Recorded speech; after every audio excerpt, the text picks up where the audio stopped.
C'était une mission double sur l'axe Banalia et Ali Boukou, à 43 km de la ville de Kisangani, pour Dominique Kassimba, coordonnateur de la coopérative de cultivateurs de cacao de la Tchopo Coquissette. Le patron de la Coquissette parle ici du premier volet de la dite mission.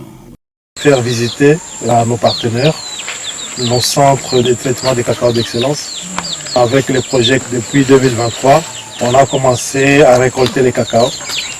Et tous ces cacao est regroupé à un seul endroit pour être fermenté et séché et les mettre dans des conditions qui nous permettent d'avoir un cacao de très bonne qualité. Donc les producteurs du cacao de la Tchopo, à travers notre alliance positive, ont décidé de regrouper leur production du cacao, de le mettre ensemble et de pouvoir l'exporter pour gagner un peu plus, pour arriver à améliorer les conditions de vie des producteurs, des paysans. Après la visite, les chargés de supervision de l'assistance technique au programme de la mise en valeur durable des savanes et des forêts dégradées, Nicolas Bayol a livré ses impressions. Je suis impressionné par ce que je vois avec toute cette récolte là, pour cette saison de production en cacao. Je pense qu'il nous donne maintenant des bonnes perspectives pour la suite et j'ai l'impression de ce que je vois ici que la filière cacao est en train de fortement se développer ici.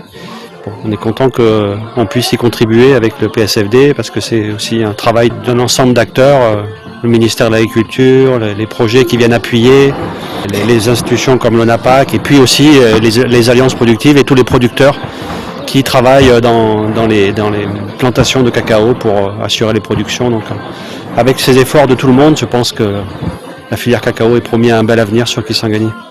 Cependant, il s'est dit satisfait, mais pense qu'il y a encore des améliorations à apporter dans les techniques. Je suis satisfait, mais maintenant c'est encore un début. Il faut confirmer tout ça dans les prochaines années. Il y a encore sûrement des améliorations à apporter dans les techniques. Et il faut aussi maintenant travailler sur la commercialisation, sur la logistique pour vraiment avoir une chaîne de valeur qui soit complète et qui soit durable et rentable pour tous les acteurs.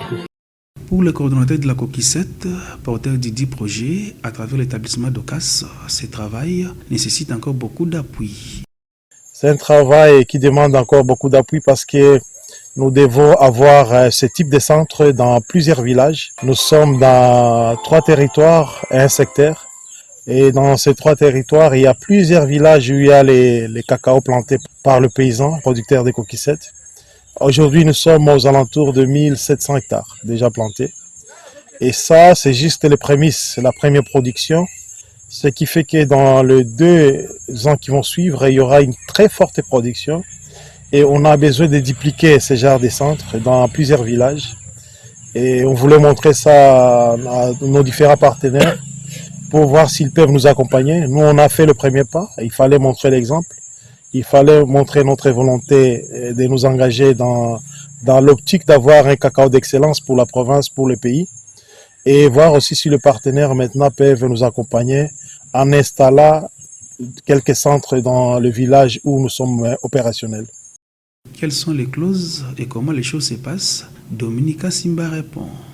Les paysans, les producteurs ont été très intéressés par l'idée de pouvoir exporter les cacao directement eux-mêmes. Bien sûr, ils ont des petites difficultés qu'ils peuvent résoudre au niveau de leur famille. C'est pourquoi on s'est convenu ensemble qu'ils peuvent vendre à mon entreprise juste 20% de leur production et de pouvoir laisser les 80% pour l'exportation. Il faut alors dire que le deuxième volet de la dite mission était la sensibilisation des services étatiques commis dans les différentes barrières sur les mesures d'encadrement prises par les ministères de l'Agriculture et sécurité alimentaire, Moïse Dozang et par l'ONAPAC pour lutter contre le vol de cacao dans la région.